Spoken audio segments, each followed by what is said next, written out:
Hello guys, कैसे हैं आप लोग। उम्मीद करती आप लोग काफ़ी अच्छे होंगे, मस्त होंगे, दुरुस्त होंगे। तो दोस्तों आज हम लेकर आए हैं बिहार जीविका एग्जाम 2025।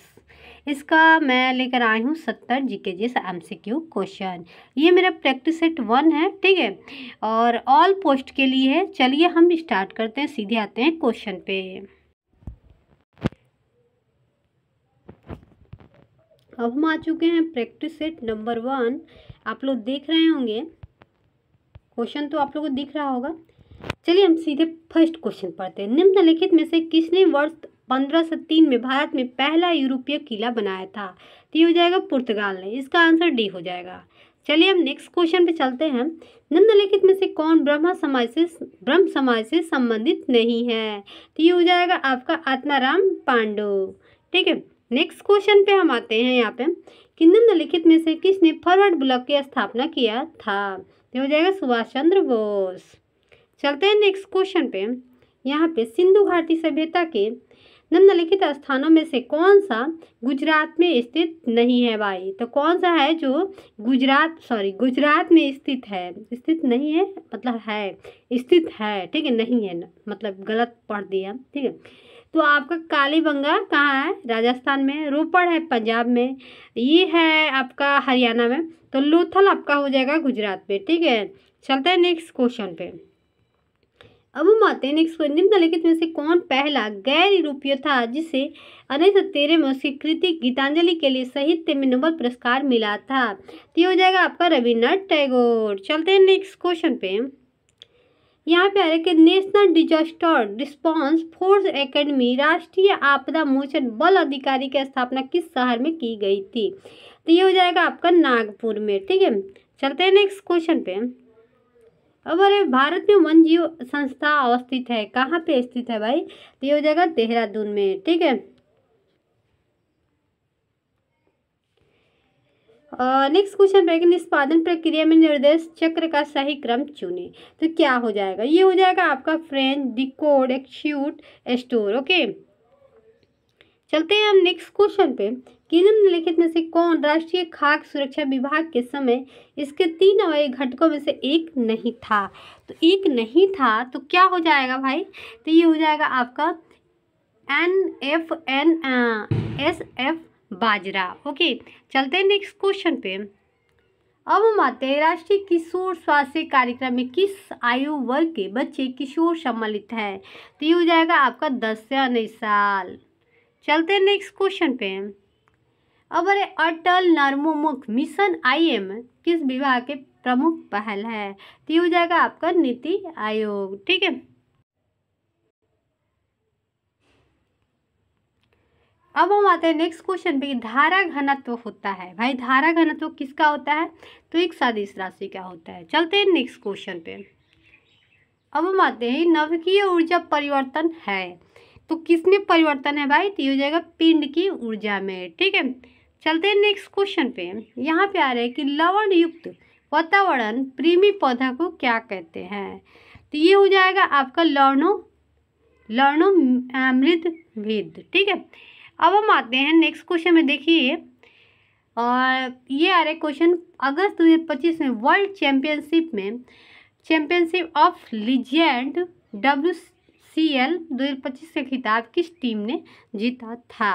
तो हो जाएगा दक्षिण अफ्रीका। चलते हैं नेक्स्ट क्वेश्चन पे। यहाँ पे आ रहा है कि मिस वर्ल्ड 2025 का खिताब किसने जीता था? तो ये हो जाएगा आपका ओपेल सुचेता, ठीक है। अब हम नेक्स्ट क्वेश्चन पे हम आते हैं कि अप्रैल 2025 में प्रधानमंत्री मोदी को किस देश का सर्वोच्च नागरिक सम्मान मित्र विभूषण प्रदान किया गया है? तो किसको किया गया है भाई? तो ये हो जाएगा श्रीलंका को, ठीक है। चलते हैं हम नेक्स्ट क्वेश्चन पे। ये रीजनिंग का है दोस्तों, तो इसको पढ़ना, इसके लिए मैं अलग से क्लास लेकर आऊँगी, ठीक है। तो देख सकते हैं आपका कितना रीजनिंग है। ज़्यादा रीजनिंग तो नहीं है, फिर भी मैं जो भी क्लास होगा मैं लेकर आऊँगी आप लोगों को। अब हम चलते हैं कंप्यूटर वाले क्वेश्चन पे। सब सारे मिले जुले रहे थे। MS वर्ड में फॉन्ट डायलॉग बॉक्स को खोलने का शॉर्टकट क्या होता है? आप लोगों को पता है कि MS वर्ड में फॉन्ट का प्रयोग होता है। किस लिए होता है भाई? तो राइटिंग स्टाइल चेंज करने के लिए, कलर डालने के लिए, बुलेट करने के लिए, नंबरिंग डालने के लिए, उसके बाद मतलब लेफ्ट राइट में चौथा है जो बहुत कुछ प्रयोग करने के लिए हम लोग वर्ड के बैकग्राउंड चेंज करने के लिए मतलब हम लोग MS वर्ड में फॉन्ट का प्रयोग करते हैं। तो उसका शॉर्टकट पूछ रहा है कि शॉर्टकट क्या होगा भाई। तो इसका शॉर्टकट जो होगा आपका control plus shift plus F होगा। ठीक है, अब हम चलते हैं नेक्स्ट क्वेश्चन पे। यहाँ पे पूछ रहा है कि MS वर्ड 365 में डॉक्यूमेंट्स में तालिका बनाने के लिए इंसर्ट टैब के टेबल ग्रुप में निम्नलिखित में से किस विकल्प का प्रयोग किया जाता है। आइए हम समझते हैं इसका। तो यहाँ पे देखते हैं कि क्या होगा। ठीक है, तो ये हो जाएगा आपका B। ठीक है, टेबल का प्रयोग करेंगे। चलते हैं नेक्स्ट क्वेश्चन पे। यहाँ पे आ रहा है कि एक्सेल फार्मूला में इसका चिन्ह क्या दर्शाता है भाई। इसका चिन्ह जो है क्या दर्शाता है इसको समझ लेते हैं। तो इसका चिन्ह जो दर्शाता है यह एक एस्टोल्यूट सेल रेफरेंस को इंगित करता है। ठीक है, अब हम चलते हैं नेक्स्ट क्वेश्चन पे। माइक्रोसॉफ्ट एक्सेल 365 में चयनित टेक्स्ट या सेल को कॉपी करके उसी वर्कशीट पे नए स्थान पर पेस्ट करने के लिए किस कीबोर्ड शॉर्टकट का प्रयोग किया जाता है। तो ये हो जाएगा आपका कंट्रोल प्लस C। ठीक है, कॉपी का शॉर्टकट होता है कंट्रोल के साथ C और पेस्ट करने के लिए किसका यूज करते हैं। एक मिनट, तो इसका आंसर C ही होगा। कॉपी करने के लिए C और पेस्ट करने के लिए V का प्रयोग करते हैं। ठीक है, चलिए अब नेक्स्ट क्वेश्चन पे चलते हैं। अब अरे MS पावर पॉइंट में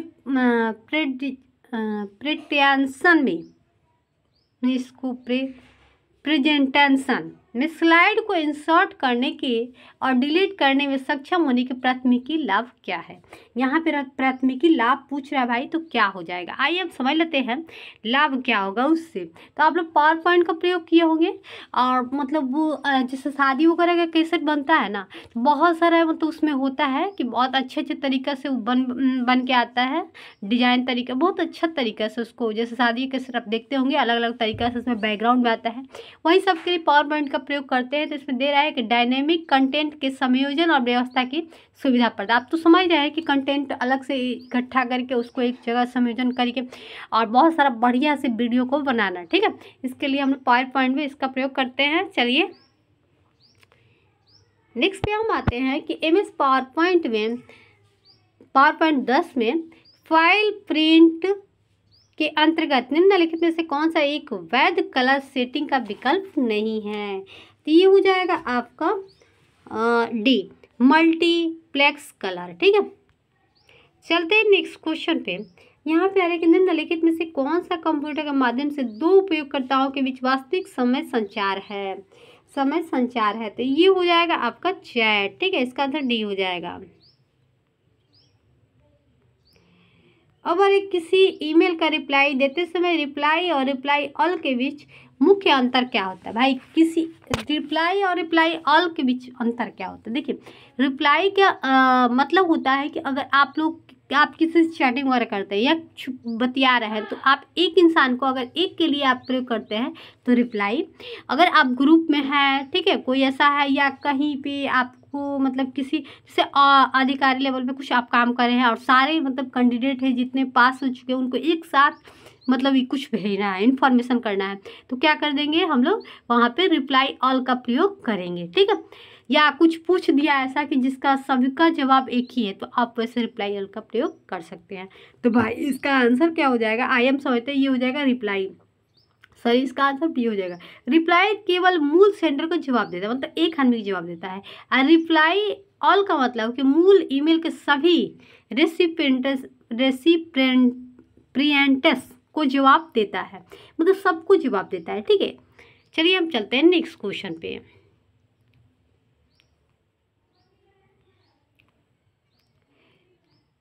अब हम आते हैं HTTP। देखिए, HTTP एगो मतलब जैसे MS वर्ड पढ़ है ना, तो उसी में एक और एक्सेल पावर पॉइंट उसी में एक और चैप्टर जोड़ा रहता है आपका HTTP। ठीक है, आप लोग पढ़े होंगे ठीक है, बहुत कम उसका प्रयोग होता है। रेलवे वगैरह में होता है HTTP के पूर्व पर, ठीक, सॉरी HTTP का प्रयोग। ओके, यहाँ पे पूछ रहा है कि शब्द का क्या दर्शाता है भाई, होता क्या है। तो IM समझ लेते हैं, ये होता है आपका सर्वर को अनुरोधित संसाधन नहीं मिल सका। ठीक है, चलिए हम चलते हैं नेक्स्ट क्वेश्चन पे।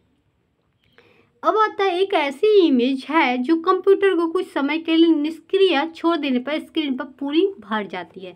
भाई क्या है जो छोड़ देने पर भर जाती है, तो स्क्रीन सेवर। जब आप क्या कीजिएगा, स्क्रीन सेवर लगा दीजिएगा ना वहाँ पे, तो क्या हो जाएगा, अपने तरफ कुछ देर के लिए छोड़ दीजिएगा तो पूरी स्क्रीन पर दिखाने का काम करेगा। आप लोग कंप्यूटर सीखे होंगे तो आप लोग का स्क्रीन सेवर बताया गया होगा। चलते हैं नेक्स्ट क्वेश्चन पे। ये है आपका इकोनॉमिक्स का क्वेश्चन, ध्यान रखिएगा। ठीक है, आपका आप देख रहे हैं कहाँ कहाँ से क्वेश्चन आ रहा है, तो आप तैयारी में लग जाइए। ओके, तो यहाँ पर बचत का अर्थ क्या होता है, तो आय व्यय। ओके, चलते हैं नेक्स्ट क्वेश्चन पे। यहाँ पे बजट क्या है भाई, बजट पूछ रहा है, बजट होता क्या है, तो ये होता है आपका आय और व्यय का अनुमान। ठीक है, चलते हैं नेक्स्ट क्वेश्चन पे। यहाँ पे आप देखिए जीविका का भाई एग्जाम है, तो जीविका से 10 क्वेश्चन जरूर पूछेगा। स्वयं सहायता समूह में सदस्यों की संख्या कितना होना चाहिए, तो यहाँ पे याद रखिए 10। चलते हैं नेक्स्ट क्वेश्चन पे। दीनदयाल अंत्योदय योजना राष्ट्रीय ग्रामीण आजीविका मिशन का मुख्य उद्देश्य क्या है भाई, मुख्य उद्देश्य पूछ रहा है, ये हो जाएगा ग्रामीण गरीबों को कौशल विकास के माध्यम से अस्थायी आजीविका प्रदान करना। अब आ रहा है PMGSY के अंतर्गत सड़क न्यूनतम चौड़ाई मैदानी क्षेत्रों में कितनी होती है भाई, कितनी होती है, तो ये हो जाएगा आपका 3.75। चलते हैं नेक्स्ट क्वेश्चन पे। अब आ रहा है मुख्यमंत्री बालिका बालक सरकारी योजना का उद्देश्य क्या है, तो सरकारी योजना का उद्देश्य है आपका छात्राओं और छात्रों को साइकिल प्रदान करना। हालांकि पहले ना छात्रा मतलब लड़की सबको मिलता था, लड़का लोग को नहीं मिलता था। एक बार की बात है ना, जैसे जब हम लोग पढ़ते थे तो लड़की सबका मिल गया था और लड़का लोग को नहीं मिला, तो वो सब ना गेट के पास खड़ा हो गया था, वो सब मुंह फुलाए हुए रहे, हम लोग को मिलना चाहिए। बहुत ज़्यादा किया तो मतलब नेक्स्ट ईयर से हंगामा वगैरह किया, तो उन लोग को भी मिलना चालू हो गया।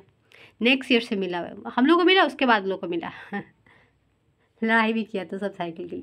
अब आ रहा है बिहार सरकार द्वारा सतत जीविकोपार्जन की योजना का शुरू कब किया गया था, तो ये हो जाएगा जीविकोपार्जन का, तो ये हो जाएगा 2018 में किया गया था। ओके, चलते हैं नेक्स्ट क्वेश्चन पे। अब अरे बिहार राज्य में औद्योगिक विकास को प्रोत्साहित करने के लिए औद्योगिक निवेश प्रोत्साहन नीति को कब लाया गया था भाई, कब लाया गया था, IM समझ जाते हैं, ये लाया गया था आपका 2016 में लाया गया था। ठीक है, अब नेक्स्ट क्वेश्चन कि प्रधानमंत्री आवास योजना ग्रामीण के अंतर्गत घर बनाने के लिए कितने किस्तों में राशि दी जाती है, तो कितने किस्तों में राशि दी जाती है, हो जाएगा 3। देखिए प्रधानमंत्री का जो आवास योजना मिलता है लोगों को, वो 3 मतलब किस्त में दिया जाता है, एक किस्त में नहीं दे दिया गया, उठा कर सब दे दिया गया।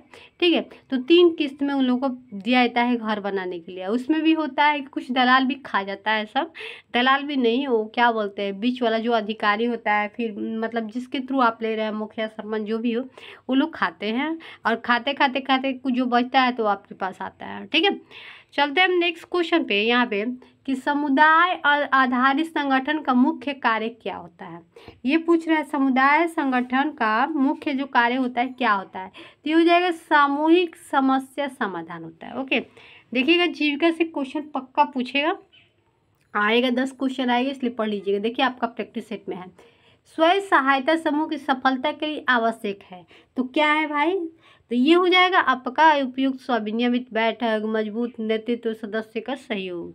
चलते हैं नेक्स्ट क्वेश्चन पे।